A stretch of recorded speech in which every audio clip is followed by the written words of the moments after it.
അങ്ങനെ വഴിക്ക് വാ. ശരി, നാളെ ഒരുത്തനെ ഞാൻ അങ്ങയുടെ മുന്നിലേക്ക് കൊണ്ടുവരാം. ഈ കള്ളക്കുറുക്കൻ ആ കാളകളെ കൊലയ്ക്ക് കൊടുക്കും.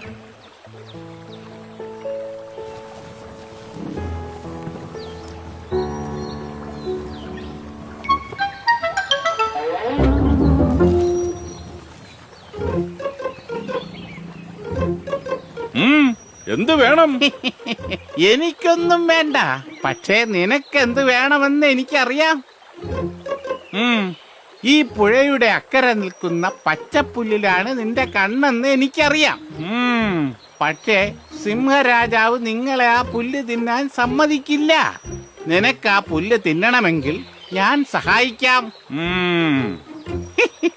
ഇവനെ വീഴ്ത്താൻ എളുപ്പമാണ്.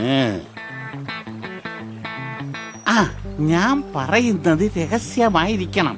നിങ്ങൾ എല്ലാവരും ഒരുമിച്ച് വന്നാൽ എനിക്ക് സഹായിക്കാൻ പറ്റില്ല. അതുകൊണ്ട് നീ തനിയെ വരണം. വരാം, പക്ഷേ സിംഹരാജൻ എന്നെ കണ്ടാലോ? അതല്ലേ ഞാൻ സഹായിക്കാമെന്ന് പറഞ്ഞത്. ഇപ്പോ സിംഹരാജൻ ഉറങ്ങുന്ന സമയമാണ്. ഈ സമയത്ത് വന്നാൽ നിനക്ക് പുല്ല് തിന്നാം. അതിനിടയിലെങ്ങാനും സിംഹരാജൻ ഉണർന്നാൽ ഞാൻ ഉറക്കെ ഓരിയിടും.